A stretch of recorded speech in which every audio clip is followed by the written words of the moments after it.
ตากล้องสิเฮ็ดกินทุกคนตากล้องบ่ทันเมื่อทุกคนเป็นอยู่ที่เฮ็ดกินเป็นแล้วบอกเป็นอะไรนี่บ่ขัวติขัวเอาบอกตากล้องมื้อนี้รู้สึกว่างามนะทุกคนเนาะงามบอกทุกคนเจ็กน้อยก่อนตอนนี้เพิ่นกำลังสีขัวแล้วทุกคนขายาวงามสิทุกคนตอนนี้ก็สีสุกนะทุกคนเนาะนี่ถือว่าไม่แต่สีทากินนะทุกคนเนาะทุกคนตอนนี้ก็กินข้าวแล้วเรียบร้อยนะทุกคนเนาะโอ้แซ่บนะเห็ดกินแซ่บลายบ่คักลายตะกล่องกระปิ้นได้เห็ดกินทุกคนบ่ได้หน้าหนังพักหน้ามือหนึ่งบ่ได้บ่ได้ดอกไปนะอีไหนอยู่ดีนะนี่10 ดอกเบาๆอีไหนมาไปหน้านะไปนะ10 ดอกเบาอีไหนนี่สบายดีพี่น้องทักทายสบายดี FC สุคนนะทุกคนเนาะมื้อนี้ยังอยู่เฮือนบ่าวพวงคือเก่าเด้อทุกคนมื้อนี้ตากล้องสิเฮ็ดกินทุกคนตากล้องบ่ทันเมื่อทุกคนมาแต่ว่านี่พ่อเนาะทุกคนเนาะมาแต่มื้อซื่นนะทุกคนแต่ว่าตากล้องค้างคืนอยู่เฮือนบ่าวพวงนะทุกคนมาเดี๋ยวสิพาไปเบิ่งว่าตากล้องเฮ็ดหยังนะทุกคนตอนนี้ให้เพิ่นแต่งกินทุกคนนี่ทุกคนเห็นยังเนาะนี่ทุกคนสบายดีพี่น้องแต่งกินถึงว่าพวกเนาะแต่งกินทุกคนอ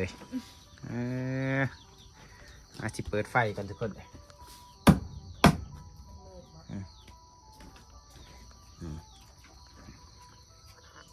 เห็นยังแต่งกินขั่วไก่มาพวกต้มไก่ให้กินเด้อมื้อนี้เด้อถักแล้วมื้อนี้ตะกล่องบ่ทันเมื่อเด้อทุกคนเด้อตะกล่องยังอยู่เฮือนบ่พ่วงอยู่ทุกคนทันเมื่อเนาะน่าจะมื้ออื่นว่าจะสิเมื่อบ่นะฮะบ่บ่อ้าวคือว่าบ่อยู่นี่เลยโอ้บ่ได้ดอกมื้ออื่นเมื่อมื้อนี้นี่หลังจากสิเฮ็ดกินแล้วเนาะทุกคนก็สิบ่พวงสิพาเพิ่นออกให้เนาะทุกคนนี่เพราะว่าเพิ่นมาลินมาอยู่น้ำกะถือว่าจะคืนนะ2 บ่2 คืน2 คืนดี2 คืนบ่2 คืนแล้วทุกคนกับ1 มื้อแต่ว่าว่านนี่กะ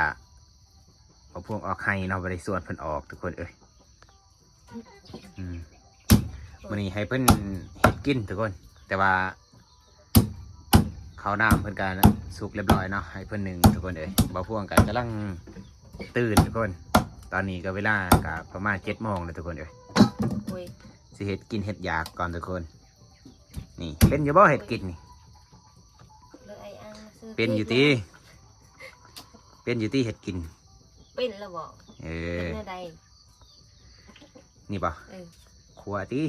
ขัวเอาบ่เก่งถือบ่เป็นสีขัวไก่นะทุกคนเนาะพอดีไก่บ่พวงถึก5ทุกคนบ่แม่นบ่หยอกพอแล้วพอแล้วสามีกิน2 คนเฮา3 คนทั้งลูกเฮาได้กินอาหารดีมื้อนี้เนาะแต่ละมื้อมีแต่กินแจ่วกับผักทุกคนแต่ว่ามื้อนี้สิก็ได้มีไก่ให้เพิ่นเฮ็ดกินทุกคนเพราะว่ามื้ออื่นเพิ่นสิเมื่อเด้มื้อสิเมื่อบ่ให้เมื่อแล้วมื้อเมื่อแล้วว่าอยู่ได้เด้เมื่อเนาะหลายมื้อเลยทุกคน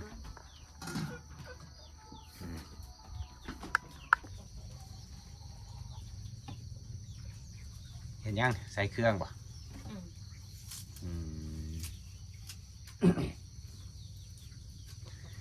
ทุกคนตอนนี้เพื่อน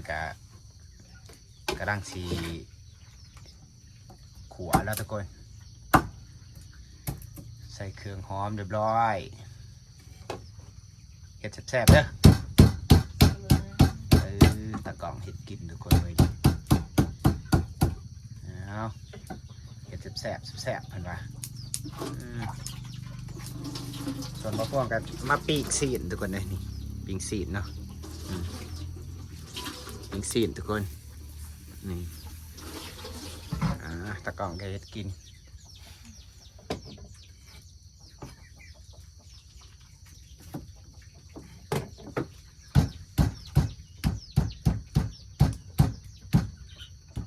สูตรตะกล่องเองเด้อสูตรตัวนี้ถ้าว่าบ่พวงบ่ สูตรตายตัว บ่พวงเองก็บ่จักเห็ดดอกทุกคนเลยแต่ว่าให้เพิ่นเห็ดเนาะสิแสบบ่แสบแต่สูตรเพิ่นว่าซั่นบ่แสบก็ต้องกินแล้ว มาแสบก็แสบเลย บ่แสบก็ให้แสบเพิ่นว่าเพิ่นก็ตำเจียวตำหมกพริกเรียบร้อยแล้วทุกคนเนาะตะกล่องมื้อนี้รู้สึกว่างามเนาะทุกคนเนาะ งามบ่ ทุกคนนี่ จากน้อยก่อน ตอนนี้เพิ่นกำลังสีขัวแล้วทุกคน ขายเหนียวมันงามสิ สูตรขัวไก่สไตล์บ้านๆทุกคน ใส่บานๆใส่บ้านนอก ใส่ข้างนอกน้ำเพื่อเพิ่มความนัวทุกคน แต่ว่าข้างนอกก็ยักเบิดแล้วทุกคนเลย ข้าวหน้ามันเขา น้ำเขานะทุกคนข้างนอก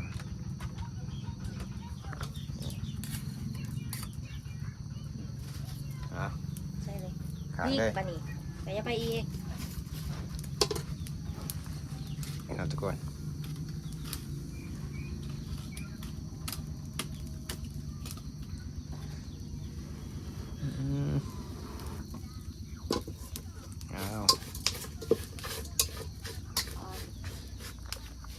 นี่ทุกคน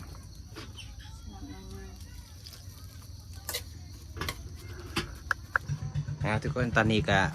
สีซุปนะทุกคนเนาะนี่ถือว่าไม่แต่สีทากินนะทุกคนเนาะทุกคนตอนนี้ก็กินข้าวแล้วเรียบร้อยนะทุกคนเนาะโอ้แซ่บนะเห็ด แสบ กิน ลาย นะ แสบลายบ่ คักลายตะกล่องกระปิ้นด้วยเห็ดกินทุกคนนั่นบ่ ทุกคน เอ้ย เพี้ยนจะใช้เห็ดกินบ่ ฮะ จะเพี้ยนจะใช้เห็ดกิน โอ้มันมากับตู้ ทุกค มัน นแสบได้กืดขอยเห็ดแล้วก็แสบเลยนะ เห็ดกินแสบเลยทุกคนเด้อ สุดยอด กล่อง ว่ะ สุดยอด ใครให้กินแสบก็มีแล้วเนี่ย มีอย่างอีกเลย แนวไห้เนาะ จะสิเมื่อบ่ปะนี่ ไปเมื่อ เมื่อบ่สิออกไข่ เอาให้ ออกไข่บ่ เอาให้นำเอาไป ทุ จัด กคน ให้อีก บ่ได้ดอกว่า จัดให้ มัน ใคร เปื้อน ให้กินเสร็จ เด้ทุกคนมื้อนี้ตากล้องเพิ่นค้างคืนนะทุกคนเนาะค้างคืนนำอยู่เฮือนบ่พูทุกคนเลยแต่ว่าบ่มีหยังเกิดขึ้นดอกทุกคนแม่ บ่พูกานอนอยู่หันเนาะเพิ่นก็ จัดให้ที่ใครให้กินเสร็จเลย เพิ่นก็นอนอยู่หันทุกคนเลยนอนบอนบ่พูทุกคน แต่ว่าบ่พูออกมานอนนอกเนาะทุกคนเนาะคืนนี้ อันนั้น แต่ว่าเพิ่นก็อยากออกมาแล้วตอนดึกนะทุกคนเนาะบ่พูบ่ได้ถ่ายคลิปพี่น้องเอ้ยอยากถามว่าเพิ่นออกมายังเนาะคืนนี้เนาะจะออกมายังคืนนี้บ่เขานอนอยู่นอกอยู่นี่จะออกมายังตอนดึก ใครบอก เอามาจอบ ออกมาจอบ ยันข่อยหนาว ยาจอบมาได้ตูมหูเผา แม่นบ่แม่นบ่ เมียนได้บ่ เว้นเจ้าอยากแตบบ่จักคืนนี้ ว่าตรง ๆเละ ฮะ ฮะ ว่าตรงๆแต่ว่า พวกเสียงรถ คือสิเมนเพิ่นอยากแล้วทุกคนคืนนี้เนาะ มันห เพิ่น นาว คือสิแบบว่าอดบ่ไหว้บ่จัก ไปนอนผู้เดียวแบบมันหนาวหันนะ บางทีบ่พ่วงว่า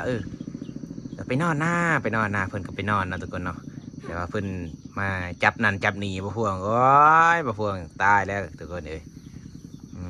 แต่ว่าบ่ได้ถ่ายคลิปคืนนี้ทุกคนโอ้คอยได้เสียได้ขึ้น บ่ได้จัดให้เพิ่นสำเนาะเพิ่นขอจัดให้ในนาทุกคนคอยได้เสียได้ขึ้นนี่ ได้เจ้ามักได้บ่ ฮะ จะมักจัดหั่นน่ะบ่จัดบ่ได้บ่ บ่ได้ จะคือเป็นคนในนั้นวะจะเป็นคนมักจัดวะ ว้าวคอยจัดคู่มือแล้วนะ ส ถ้า วย บ่จัดมันบ่ได้บ่ แต่คืนนี้บ่เฮ็ดให้เพิ่นเอาทุกคนเนาะ เอาดิมื้อนี้ดิเนาะใครให้กินเสพเลย อ้าว 3เช้า อายโมล่าตอนนี้โอ้มันตอนนี้8 โมง 9 โมงเลยนาง อยู่ใน อยู่ในอีกเออ จัดเลย10 ดอกมื้อนี้เบา 10 ดอกเบาๆอ่ะก้อยโตเบาๆเฮาตีหนักเฮาได้สิตาย ๆ10 ดอกเบาๆเอาไป เออ ไปนะ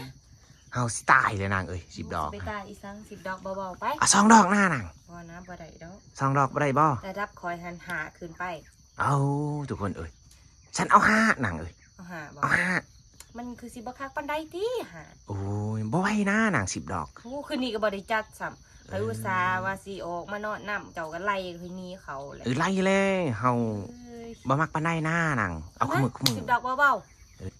บ่ได้หน้านางพักหน้ามือหนึงบ่ได้บ่ ๆบ่ได้ดอกไปนะ ไอ้นายอยู่ดี จั นะ แล้วมื้อนี้10 ดอก ไอ้ เบาน ายมาไปหน้าน่ะ ๆไปนะ10 ดอกเบาๆ ไอ้นายนี่